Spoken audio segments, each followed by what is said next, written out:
Assalamualaikum warahmatullahi wabarakatuh. Nama saya Siti Karmila. Saya seorang mahasiswi dari jurusan Geografi, Fakultas Ilmu dan Teknologi Kebumian, Universitas Halu Oleo.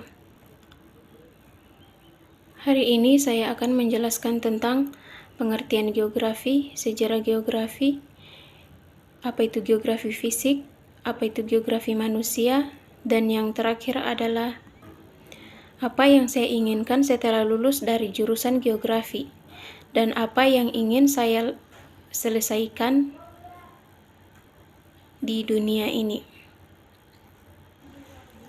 Langsung saja yang pertama yaitu pengertian geografi. Geografi adalah ilmu yang mempelajari tentang persamaan dan perbedaan fenomena geosfer dengan sudut pandang kewilayahan dan lingkungan dalam konteks keruangan di atas permukaan bumi. Penerapan geografi dalam kehidupan sehari-hari yaitu terdiri dari yang pertama adalah konsep lokasi. Lokasi adalah jarak atau tempat fenomena geografi terjadi. Konsep lokasi dibagi menjadi dua jenis, yaitu lokasi absolut dan lokasi relatif. Yang kedua adalah konsep jarak. Jarak dimaknai dengan ruang yang menghubungkan dua lokasi atau dua objek.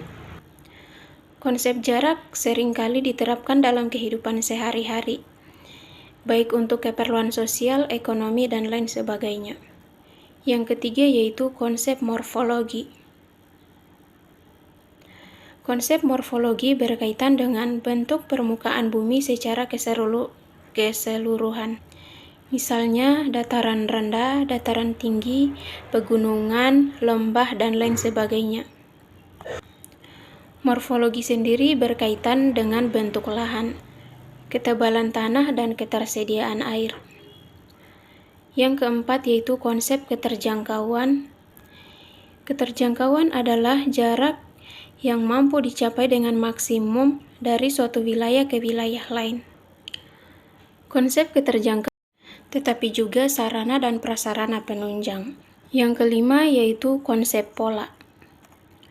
Pola merupakan bentuk, struktur, dan persebaran fenomena di permukaan bumi, baik gejala alam maupun gejala sosial.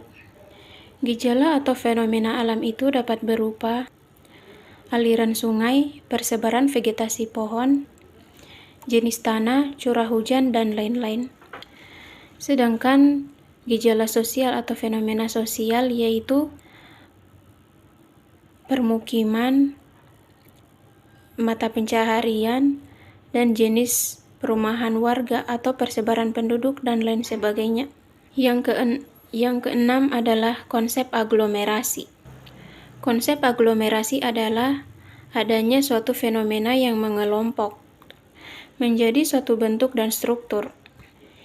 Biasanya aglomerasi merujuk pada suatu pengelompokan manusia atau aktivitas manusia dalam upaya beradaptasi dengan lingkungannya. Yang ketujuh adalah konsep nilai kegunaan.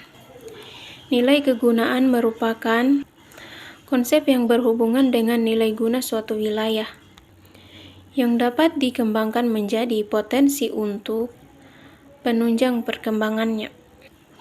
Jadi, konsep nilai kegunaan digunakan untuk menganalisis kondisi fisik suatu wilayah dan manfaatnya bagi kehidupan.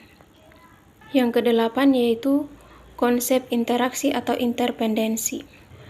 Konsep interaksi atau interpendensi menunjukkan keterkaitan dan ketergantungan satu daerah dengan daerah lain dalam konteks saling memenuhi kebutuhan masyarakatnya. Yang kesembilan yaitu konsep diferensiasi area. Konsep diferensiasi area memuat perbandingan dua wilayah untuk menunjukkan adanya perbedaan antara satu dengan yang lainnya. Perbandingan itu berupa setiap manusia atau setiap wilayah memiliki karakteristik khas masing-masing, baik dari segi alam maupun penduduk. Yang ke-10, konsep keterkaitan ruang. Konsep keterkaitan ruang dapat menunjukkan tingkat keterkaitan antar wilayah yang menunjukkan terjadinya interaksi sebab akibat antar daerah. Materi yang kedua yaitu sejarah geografi.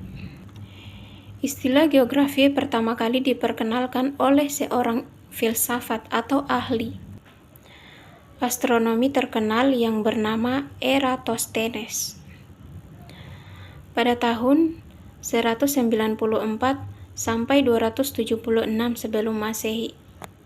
Kata geografi sendiri berasal dari bahasa Yunani. Geo yang berarti bumi dan graphein yang berarti tulisan. Sebagai ilmu pengetahuan, geografi berkembang dari masa ke masa, di mana dalam hal ini dikategorikan dalam 5 tahap perkembangan. Sejarah geografi ini dimulai dari geografi klasik yang berkembang sekitar abad 6 sampai 1 sebelum Masehi. Geografi abad pertengahan, geografi modern, dan geografi mutakhir. Materi ketiga yaitu geografi fisik. Geografi fisik merupakan salah satu bagian utama ilmu geografi. Geografi fisik adalah bagian ilmu geografi yang mempelajari segala sesuatu yang berkaitan dengan studi tentang proses dan pola dalam lingkungan alam di permukaan bumi. Ruang lingkup geografi fisik meliputi semua gejala alam yang terjadi di atmosfer, biosfer, hidrosfer, pedosfer atau lapisan tanah, litosfer, dan antroposfer.